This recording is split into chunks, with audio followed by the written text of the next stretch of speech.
7 सितंबर 1948 भारत आज़ाद हो चुका था। लेकिन आज़ादी के बाद भी देश के दिल में एक सवाल अधूरा था। भारत के भीतर ही एक ऐसा इलाका मौजूद था जो भारत का हिस्सा होकर भी भारत के खिलाफ खड़ा था। ये सिर्फ जमीन का विवाद नहीं था, ये भारत की संप्रभुता की परीक्षा थी। हैदराबाद, एक रियासत जहां जनता भारत के साथ थी, लेकिन सत्ता भारत से बहुत दूर।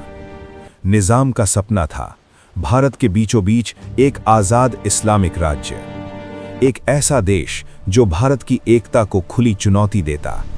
और फिर आए रजाकार, हथियारबंद मिलिशिया जो डर के बल पर राज करते थे। गांव जलाए गए, निर्दोषों पर अत्याचार हुआ और भय पूरे क्षेत्र में फैलता चला गया।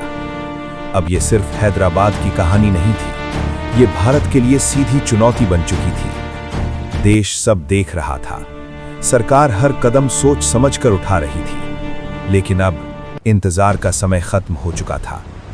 13 सितंबर 1948 सुबह 4 बजे बिना किसी युद्ध घोषणा के भारत ने चुपचाप इतिहास बदलना शुरू किया। ये था भारत का सबसे तेज और सबसे सटीक सैन्य अभियान। नाम था ऑपरेशन पोलो। चारों दिशाओं से भारतीय सेना आगे बढ़ी। टैंक, पैदल सेना और वायु सेना सब एक ही लय में। ना कोई शोर था, ना कोई भाषण, सिर्फ एक उद्देश्य, भारत की अखंडता। दुनिया को लगा ये युद्ध हफ्तों चलेगा, लेकिन जमीन पर कहानी कुछ और ही थी। रजाकार टूटने लगे, निजाम की सेना बिखर गई। भारत की गति तेज थी, नियंत्रित थी और अपराजेय थी। सिर्फ 5 दिन, 17 सितंबर 1948 निजाम ने आत्मसमर्पण किया।